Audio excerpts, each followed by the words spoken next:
यहाँ एक डॉक्टर जिसके साथ रेप का केस सामने आ रहा है, या ये कहा जाए ऐसी दरिद्री करने वाले हालात जहाँ पर एक डॉक्टर को ही नहीं छोड़ा जाता। और कमाल की बात तो यह है कि आज भी न्याय के लिए, प्रोटेस्ट के लिए हर कोई खड़ा हो रहा है, लेकिन सुनने वाला कोई नहीं।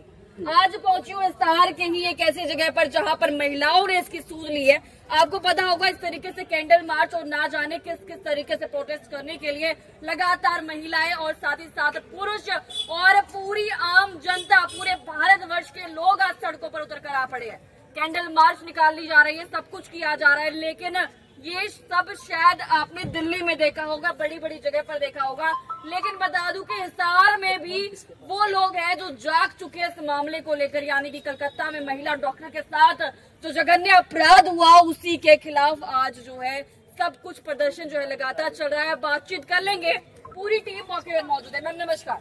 नमस्कार। सबसे पहले मुझे बताइए, इस तरह के मामले आप लगातार उठाती रहती हैं, लेकिन आज वो समय है जहाँ पर एक डॉक्टर के साथ ना जाने कितनी ज्यादा पूरी हालत करके और फिर जो है इस मंजर तक पहुंचाया। क्या कुछ कहना चाहेंगे, पूरा मामला क्या आपको इस बारे में पता है? देखिए, आज हमने ये हिसार में सेक्टर 16-17 के अंदर जनवादी महिला समिति, महिला सत्संग स्थल और सामाजिक कार्यकर्ताओं की ओर से सैकड़ों की संख्या में हमने ये महिला सत्संग स्थल से मार्केट होते हुए भगत सिंह पार्क के अंदर ये कैंडल मार्च किया है। हमारी महिलाएं जा चुकी है, कुछ ही लोग बचे हैं। आपकी जो फोन आया, क्योंकि पता है कि बहुत बारिश का मौसम है और आज भी बहुत खराब मौसम था, उसके बावजूद भी सब लोगों ने बहुत ही शॉर्ट नोटिस पर हमने सूचना दी। हमारी उम्मीद से भी ज्यादा लोग आए और सबको तकलीफ है कि कलकत्ता के अंदर जिस तरह से हॉस्पिटल के अंदर उस डॉक्टर बेटी के साथ बहुत ही जघन्य जो अपराध हुआ, जिसमें तमाम मेडिकल कॉलेज डॉक्टर हैं वो हड़ताल पे हैं 4 दिन से, जगह जगह प्रोटेस्ट हो रहा है। और उसी के तहत हमारे भी यहाँ सेक्टर के लोगों ने कहा कि हमें इस पे बोलना चाहिए, आगे त्योहार भी है। तो आज हम ये कैंडल मार्च किया है, उस बेटी को श्रद्धांजलि अर्पित की है और केंद्र की सरकार को और बंगाल सरकार को ये आगाह करते हैं कि पीड़ित बेटी को न्याय मिले और अपराधियों को सख्त से सजा दी जाए। केवल प्रिंसिपल को वहां से ट्रांसफर करने से बात नहीं, उसको टर्मिनेट किया जाए और तमाम जितने भी दोषी जिनको बचा 3-3 घंटे टीम साथ में ले गई है ना प्रिंसिपल को। अभी तो पता नहीं, सीबीआई आगे जब न्याय पूरा मिलेगा जब तसल्ली करेंगे। नहीं तो पिछले दिनों देश की अंतर्राष्ट्रीय खिलाड़ियां देश की सड़कों पे बैठी थी, उनके जब एक तरफ संसद का उद्घाटन कर रहे हैं 28 मई 2023 को, और वो रेपिस्ट अंदर है और वो अपनी मांग लेने जा रही है, उनको कैसे रोडों पर घसीटा और पीटा का, जूते रखे गए और जिसका भुगतान अभी विनेश फोगाट को पेरिस में खेल में भी देना पड़ा। वो लड़की गोल्ड मेडलिस्ट ला सकती थी, एक ही दिन में 3 मैच जीते। जब अंतर्राष्ट्रीय खिलाड़ियां सुरक्षित नहीं है, अभी डुमरखा के अंदर वो बच्ची के साथ, जो 10 साल की बच्ची के साथ हुआ लगातार, अब यहाँ पे आशाराम बाबू है, वो उसकी जो सजा है ताउम्र, बापू है वो ताउम्र उसमें रहेगा जेल में, अब उसको पैरोल दी जा रही है। डेरा सच्चा सौदा है, जब भी इनको चुनाव चाहिए उनको बाहर निकाल लेते हैं कि बलात्कारियों चिंता ना करो, कितना ही नोचो, लड़कियों को लूटो, आपको बचाएंगे। जब तक ये राजनीतिक संरक्षण रहेगा, बेटियों की इज्जत सुरक्षित नहीं रह सकती। इसलिए आम लोगों को लामबंद होना पड़ेगा, सचेत होना पड़ेगा कि राजनीति के अंदर अपराधीकरण नहीं चल सकता और हम सब लोग हैं न्याय की लड़ाई को लेके लड़ेंगे। अभी भी सड़कों पे हम नारे लगाते हुए हैं कि हमें क्या चाहिए, इंसाफ, और इंसाफ के आगे झुकना पड़ेगा। डॉक्टर बेटी को न्याय दे, पीड़ित बेटियां करे पुकार, बंद करो ये अत्याचार। पीड़ित बेटियां करे पुकार, बंद करो ये अत्याचार। डॉक्टर बेटी को न्याय दो, न्याय दो, न्याय दो। बलात्कारियों को सजा दो, सजा दो, सजा दो। बलात्कारियों को सजा दो। सेफ महसूस कर पा रही है कि इस वक्त यहाँ पर खड़ी हैं आप? देखिए, हम संघर्ष करते हैं, हम उन महिलाओं के लिए लड़ते हैं जो सेफ नहीं है, जिनके साथ ये अत्याचार हो रहे हैं। क्या आप सेफ हैं? क्या इसीलिए आप सेफ हैं? क्या हम संघर्ष इसीलिए करते हैं कि हम बचे में रहें, और हम बचे रहेंगे क्योंकि हम ढाड़ने वाली महिलाएं हैं। इनको हम नंगा करके सांस लेंगे और उन बच्चियों को, उन महिलाओं के लिए, उस डॉक्टर के लिए हमेशा हम इंसाफ के लिए लड़ते रहे। सर, अपनी बहन बेटी होती है, बहुत कुछ होता है, आप लोग यहाँ पर सब मौके पर मौजूद हैं। मुझे बात बताइए, इस तरह की दरिंदगी देखकर आपका मानसिक रूप क्या कहता है? देखो जी, मतलब बहुत ही गलत घटना घटी है। जो डॉक्टर बेटी है उनके लिए मतलब ये दर्दनाक घटना है और हम तो ये चाहते हैं एक नहीं, बिल्कुल बिल्कुल, एक नहीं, दो नहीं, तीन नहीं, लगातार ऐसे केसेस चल रहे हैं। सरकार के दृष्टिकोण के कारण से भी ये घटनाएं हुई हैं। हरियाणा में भी एक मंत्री जो है वो मंत्री बना रहा, एक कोच के साथ दुर्व्यवहार किया, उसने मोलेस्ट किया उसको, और उसके बावजूद उसको मंत्री पद से नहीं हटाया गया, उसको अरेस्ट नहीं किया गया।